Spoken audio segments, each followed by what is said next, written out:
My children are at home alone, and a man just ran out of my house. My older son was in the bathroom, and my daughter started screaming. In the haunting case of Isaiah Fowler, a 12-year-old boy from Valley Springs, California, the events of April 27, 2013 shook the community to its core. Accused of the brutal murder of his 8-year-old sister, Leila, Isaiah's trial left lingering doubts and unanswered questions. Despite his conviction and subsequent overturning of the verdict, the truth surrounding Leila's tragic death remains elusive, leaving a family shattered and a community yearning for justice.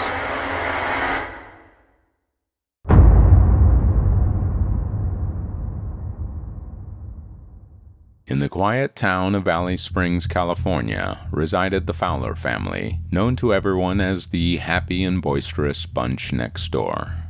Among them was 8-year-old Leila Fowler, an innocent young girl full of life. But the tranquility of the community was shattered on that fateful day, April 27, 2013.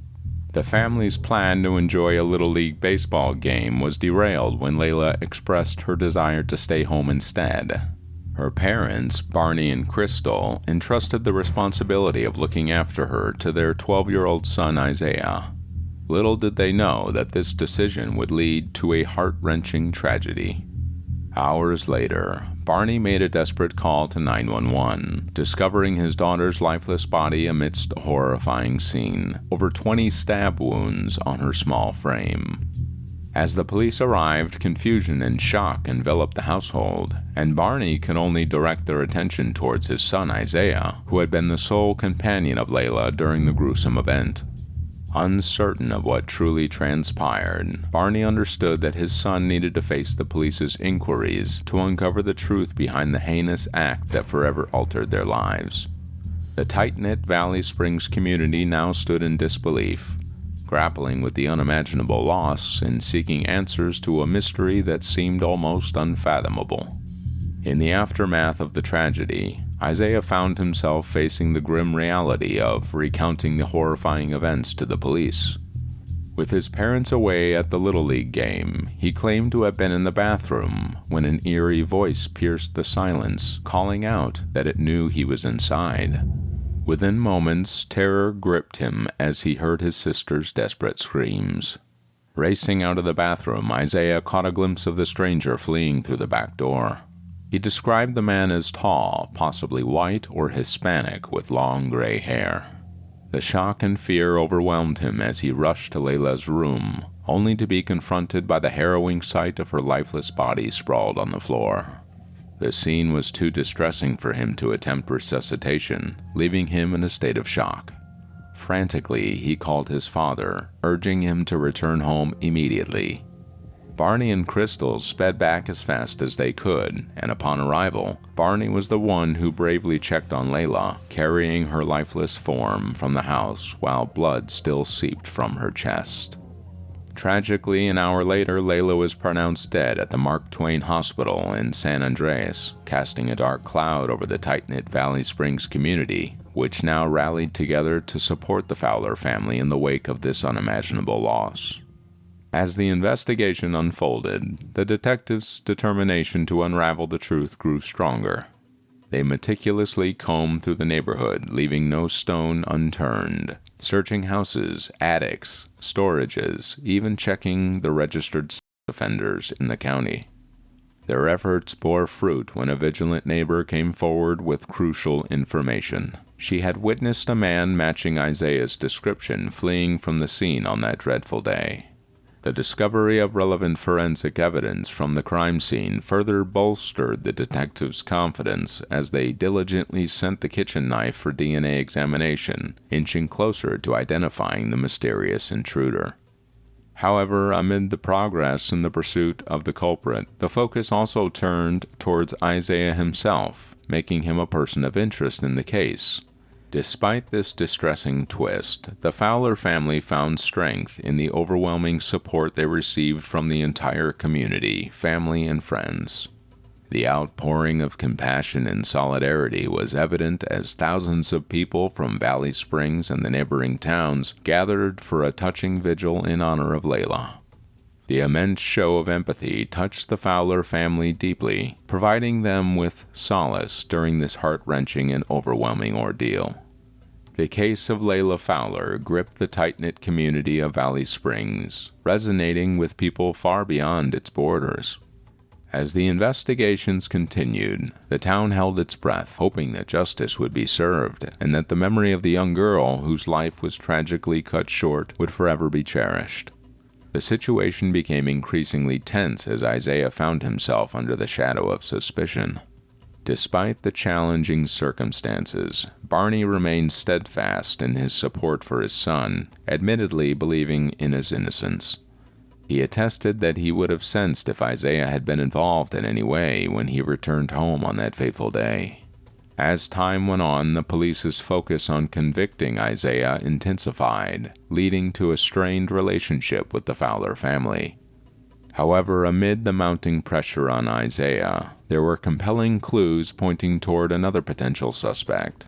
On May 1st, just days after Leila's tragic murder, a disturbing incident unfolded in Placerville, located an hour away from Valley Springs. A 44-year-old man named Jason Warrian attempted to kidnap a toddler after breaking into the apartment of a single mother.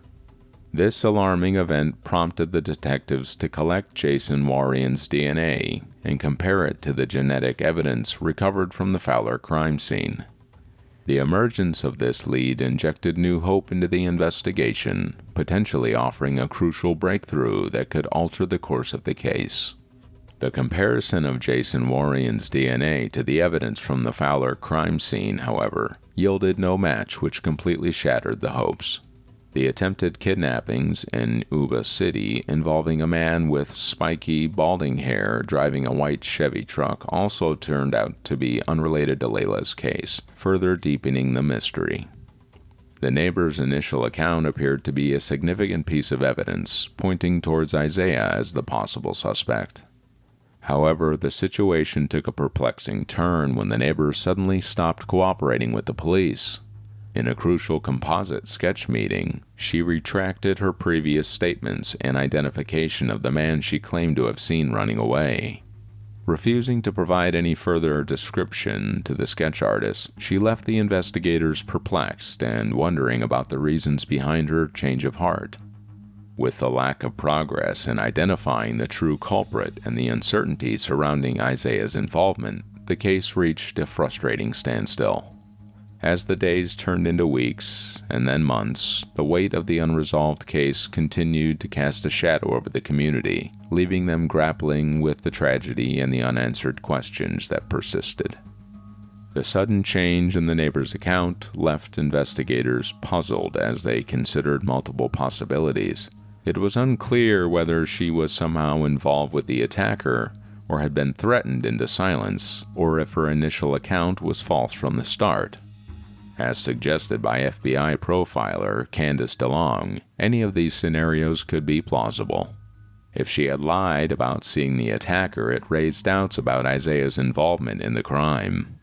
The investigation seemed to be at an impasse, and finding the truth became even more challenging. However, amidst the confusion, another neighbor's contact with the police provided a potential piece of evidence that could potentially support Isaiah's side of the story. According to this neighbor, he had not seen anyone leave the Fowler house on that fateful day when the parents were away. The shocking arrest of 12-year-old Isaiah Fowler sent waves of disbelief and anger throughout Valley Springs community. The notion that this young boy could be capable of such a gruesome act left everyone stunned and struggling to come to terms with the tragic events that unfolded. For weeks, fear had gripped the community as they believed a gray-haired child attacker was lurking in the area, leading to vigilant searches for any clue that might help identify him. The arrest of Isaiah shattered their sense of security and left many feeling betrayed, wondering if the Fowler family had been covering for him all along. However, amidst the turmoil, Leila and Isaiah's biological mother, Priscilla Rodriguez, stepped forward to defend her son.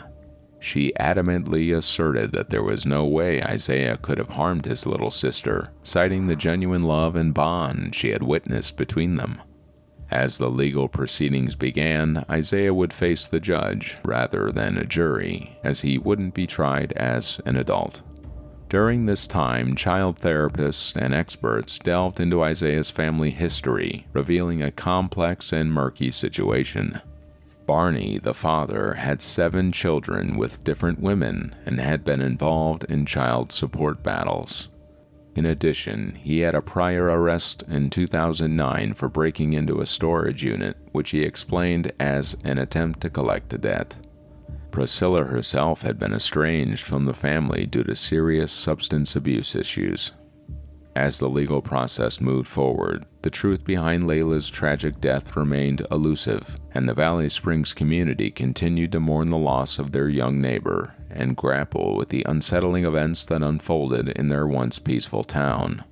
The 911 call on May 14th added another layer of complexity to the case, further implicating Isaiah in Leila's tragic death. Crystal, Leila's stepmother, made the call believing that there had been a break-in based on what Isaiah had told her. However, upon investigation, detectives found no sign of forced entry or any indication of any break-in, leading to suspicion surrounding Isaiah's accounts of the events. Throughout the trial, the case remained emotionally charged, with the community grappling with the horrifying reality of a young boy being found guilty of such a heinous crime. The presence of Leila's blood inside the handle of a kitchen knife became a crucial piece of evidence pointing towards Isaiah's involvement in the crime. The fact that the murder weapon was found on the counter with attempts to clean it off raised significant doubts about the intruder's story Isaiah had initially presented. If intruder had committed the murder, it seemed unlikely that he would have left the weapon behind or bothered to clean it. The cleanliness of the bathroom where Isaiah claimed to have been during the incident further added to the prosecution's theory that he was attempting to erase any evidence of his involvement in the crime. The scenario they presented suggested that Isaiah had committed the murder and then rushed to the bathroom to clean himself and the weapon before calling his father with the fabricated intruder story. In contrast, Isaiah's defense attorney tried to portray him as a scared and innocent teenager, overwhelmed and traumatized by the tragic loss of his sister. They did not insist on the validity of the intruder story, but rather focused on his emotional state and the impact of such a horrific event on a young boy. Barney and the rest of the family remained steadfast in their belief in Isaiah's innocence, standing by him despite the mounting evidence against him. The case of Isaiah Fowler has been marked by twists and turns, leaving his guilt or innocence still uncertain as of 2023.